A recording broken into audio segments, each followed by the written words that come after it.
Functioning addict is a person that can use drugs and be able to show up to work, be able to be a part of the family, not lose all their money, but they lose things in other ways.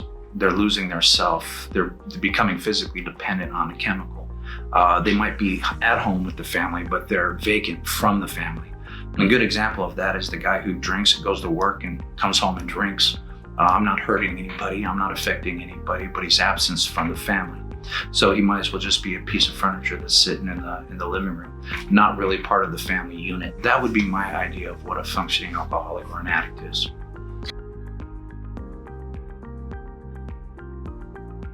So sometimes it's both. Interventions come in weird ways. But I think one of the things is we're not here to judge.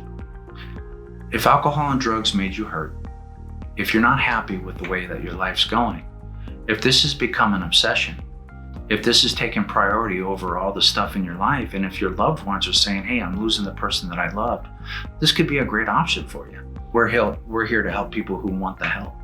We're here to be able to be a hand of somebody who needs a hand, to be able to lift them up, and we're here to bring the message of hope into somebody who's feeling hopeless.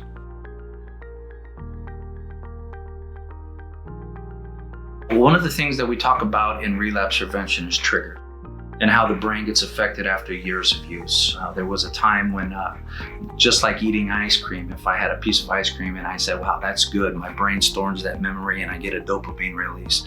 That dopamine helps me chase that ice cream. So whenever I'm feeling depressed or down, or just I have a craving for ice cream, that thing will come in and ice cream makes me feel good. Just so much more powerful when it comes to methamphetamines and other drugs. The dopamine release that comes in that what we call the disease part of your brain drives that desire to be able to chase and to be able to seek and to be able to avoid pain. A lot of the times with addiction, what we're doing is we're living from this part of the brain and not using our frontal lobe, which is the logical part of our brain where we solve problems. Inside of this part of my brain, there's no guilt or no remorse. It's only avoid pain and feel pleasure.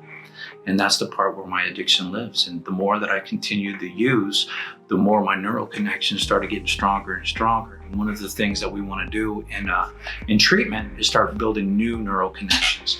Instead of having a negative influence, we want to start taking positive actions to be able to build new, safer, more healthier ways of coping with feelings and emotions and triggers in life.